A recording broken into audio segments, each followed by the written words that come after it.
Hi மக்களே, எல்லோரும் எப்படி இருக்கீங்க? ஸோ இன்றைக்கி வந்து குப்பைமேனி சோப்பு தான் செய்ய போகிறோம். ஸோ அதுக்கு ஃபஸ்ட்டு என்னென்ன வேணும் அப்படின்னு தெரிஞ்சுக்கோங்க. கண்டிப்பாக வந்து வெயிட் மிஷின் வேணும். ஸோ எவ்வளோ கிராமில் வந்து நீங்கள் ஒவ்வொரு ஆயிலும் வந்து ஆட் பண்ணுறீங்க அப்படின்னு தெரிஞ்சுக்கிறதுக்காக. இது வந்து ஹேண்ட் பிளெண்டர். இது ஃபஸ்ட் டைம் நீங்கள் செய்கிறீங்க அப்படின்னா இது வேண்டாம். நீங்கள் வந்து கையிலே வந்து நல்லா கொஞ்சம் நேரம் நான் கலக்கிட்டே இருக்கணும். ஸோ இது வந்து கொஞ்சம் சீக்கிரமாக பண்ணணும் அப்படின்னா இந்த ஹேண்ட் பிளெண்டர் வந்து கண்டிப்பாக அவசியம். அதுக்கப்புறம் வந்து ஒரு ஸ்பேட்டர்லாம் எடுத்துக்கோங்க. Soap mould. ஸோ வந்து ஆயில் வந்து எவ்வளோ இருக்குது அப்படின்னு செக் பண்ணி பார்க்கறதுக்காக, அளவு செக் பண்ணி பார்க்கறதுக்காக இது வந்து இப்படி கலக்கி விட்டுகிட்டே இருக்கிறதுக்காக. அதுக்கப்புறம் வந்து சுத்தமான மரச்சக்கு தேங்காய் எண்ணெய் தான் எடுத்திருக்கேன். ஒரு 1/2 லிட்டர் எடுத்திருக்கேன். அதுக்கப்புறம் வந்து பட்ரு வந்து ஒரு 20 கிராம் எடுத்திருக்கேன். அதுக்கப்புறம் வந்து கேஸ்டர் ஆயில் அது கொஞ்சம் எடுத்திருக்கேன்.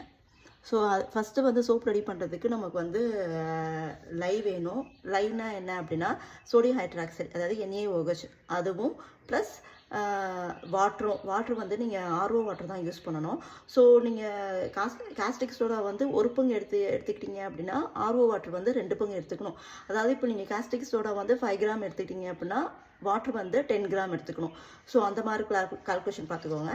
ஸோ இந்த ஐட்டம்லாம் இருந்தது அப்படின்னா நம்ம கண்டிப்பாக வந்து நம்ம வீட்லேயே வந்து கோல்ட் ப்ராசஸ் சோப் வந்து செஞ்சிடலாம்.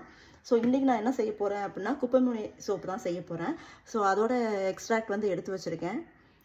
ஸோ வாங்க எப்படி செய்யுதுன்னு வீடியோக்குள்ளே போகலாம்.